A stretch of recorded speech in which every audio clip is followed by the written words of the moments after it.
My name is Maria Rodriguez, and I joined the ACLU, I'm going to say 2021. My very first job was, I was a tutor for families that were settling in Milwaukee that had been working the migrant stream.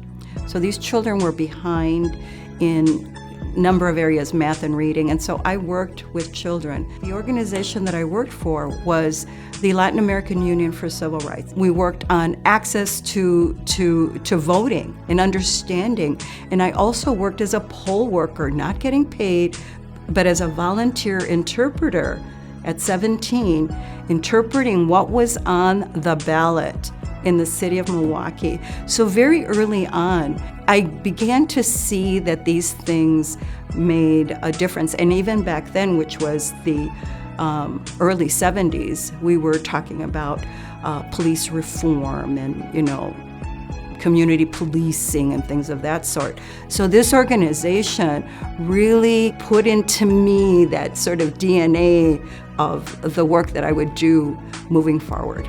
And sort of has led me to the ACLU of Wisconsin. Whether it was my work before or just an interest that I had, all those things kind of came together at the ACLU. So I really saw myself, sort of contributing from that angle. But being on a board is really different than sometimes doing the work, because you're really guiding the organization.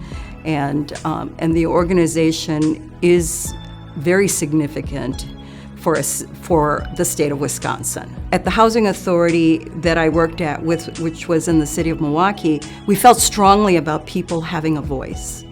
So a lot of our developments had communities of residents that met monthly, whether it was about doing activities for children, doing a little education thing, or understanding about what's on the ballot and where to vote. I felt like that was something that I could do all the time, and that kind of work.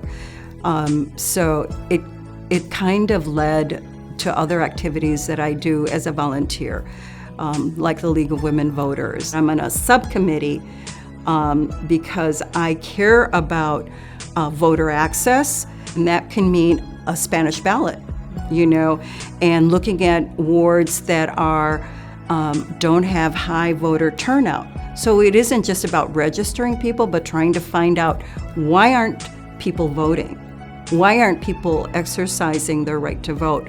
What's stopping them from voting? So it's a small committee that's focusing in on an area that's probably, low income. Latinos could be Hmong, but we're looking at why these specific areas in the city, especially for Latinos, why aren't they voting? Those are important to me, having access, because I think if you're not engaged in that piece, then things are just going to happen to you, as opposed to working towards helping and changing the system and making it work for you,